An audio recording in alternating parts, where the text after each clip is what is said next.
महाभारत आदि पर्व आस्तिक पर्व चतुष्पंचाशत्तमोऽध्यायः। माता की आज्ञा से मामा को सांत्वना देकर आस्तिक का सर्प यज्ञ में जाना। उग्र श्रवाजी कहते हैं, तब नागकन्या जरत्कारो नागराज वासुकी के कथनानुसार अपने पुत्र को बुलाकर इस प्रकार बोली। सौतिरुवाच तत आहूय पुत्रं स्वं जरत्कारुर्भुजङ्गमा वासुकेर्नागराजस्य वचनादिदमब्रवीत्। वत्स, मेरे भाई ने एक निमित्त को लेकर तुम्हारे पिता के साथ मेरा विवाह किया था। उसकी पूर्ति का यही उपयुक्त अवसर प्राप्त हुआ है। अतः तुम यथावत रूप से उस उद्देश्य की पूर्ति करो। अहम तव पितुः पुत्रा भ्रात्रा दत्ता निमित्ततः कालः सचायं संप्राप्तस्तत् कुरुष्व यथा कथम्।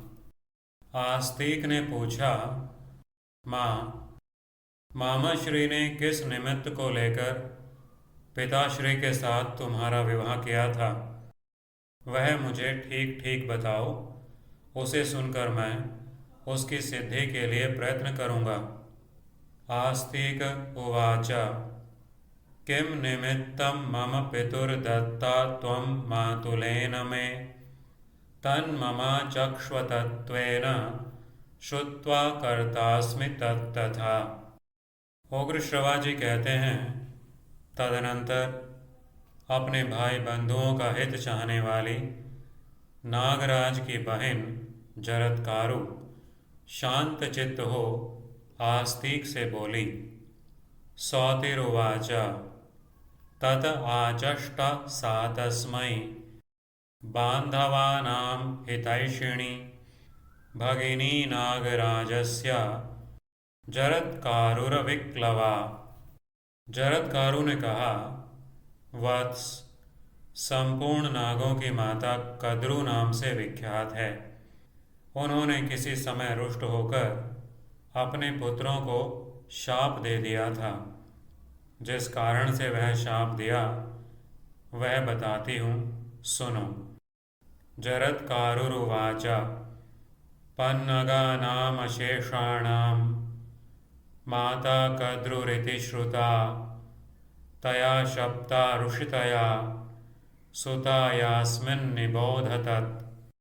अश्वों का राजा जो चंश्रवा है, उसके वर्ण को लेकर विनता के साथ कद्रु ने दांव लगाया। दांव यह था, जो हारे वह जीतने वाले की दासी बने। कद्रु उच्चैश्रवा की पूंछ काली बता चुकी थी। अतः उसने अपने पुत्रों से कहा, तुम लोग छल पूर्वक उस घोड़े की पूंछ के बाल बनकर उसे काले रंग की कर दो। सर्प इससे सहमत न हुए। तब उन्होंने सर्पों को शाप देते हुए कहा, पुत्रों, तुम लोगों ने मेरे कहने से अश्वराज उच्चैश्रवा की पूंछ का वर्ण न बदलकर विनता के साथ जो मेरा दासी होने का दांव था, उसमें उस अश्व के संबंध में विनता के कथन को मिथ्या नहीं कर दिखाया।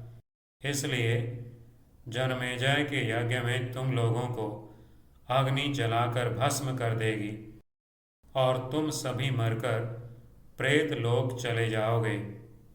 उच्चैश्रवाः सोऽश्वराजो यन्मिथ्या न कृतो मम विनतार्थाय पणिते दासी भावाय पुत्रकाः।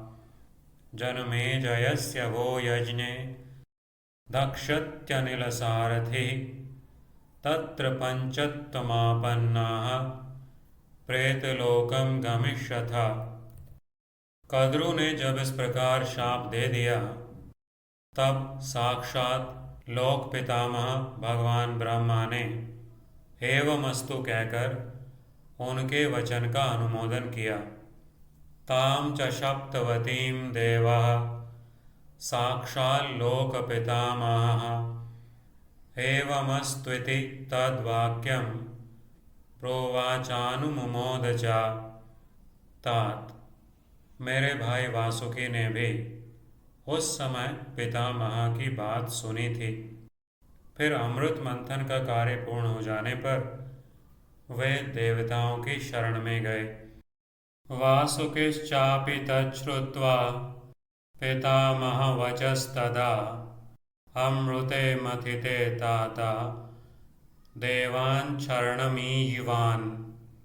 देवता लोग मेरे भाई की सहायता से उत्तम अमृत पाकर अपना मनोरथ सिद्ध कर चुके थे। अतः वे मेरे भाई को आगे करके पितामह ब्रह्मा जी के समीप गए।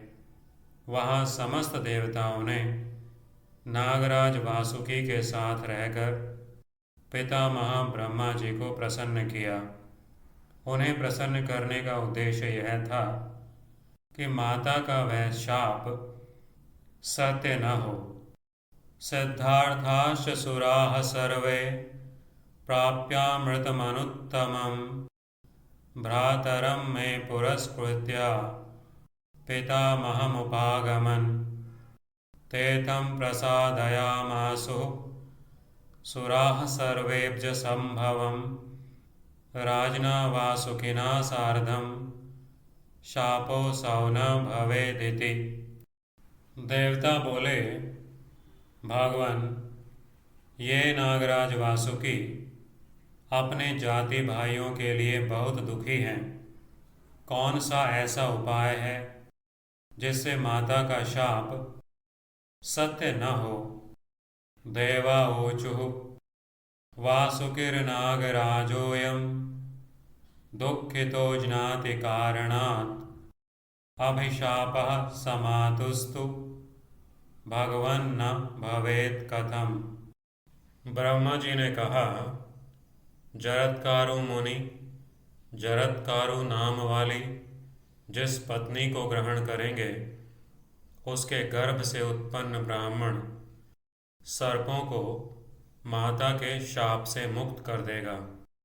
ब्रह्मोवाच जरत्कारुर्जरत्कारुं यां भार्यां समवाप्स्यति तत्र जातो द्विजः शापान् मोक्षयिष्यति पन्नगान्।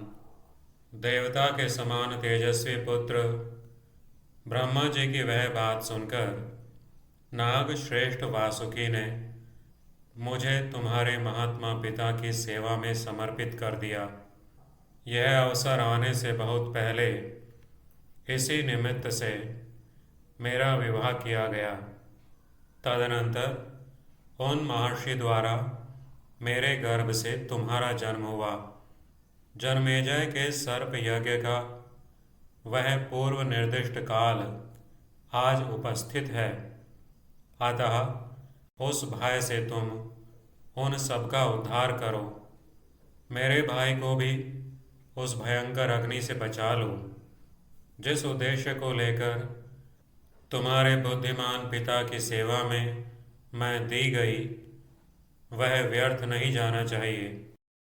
अथवा वत्स, सर्पों को इस संकट से बचाने के लिए तुम क्या उचित समझते हो? एतत् श्रुत्वा तु वचनं वासुकिः पन्नगोत्तमः प्रादान् माममरप्रख्या तव पित्रे महात्मने प्रागेवानागते काले तस्मात् त्वं मय्यजायथाः अयं सा कालः सम्प्राप्तो भयान्नस्त्रातुमर्हसि भ्रातरं चापि मे तस्मात् त्रातुमर्हसि पावकात् न मोघं तु कृतं तत् स्यात् यदहं तव धीमते पित्रे दत्ता विमोक्षार्थं कथं वा पुत्र मन्यसे।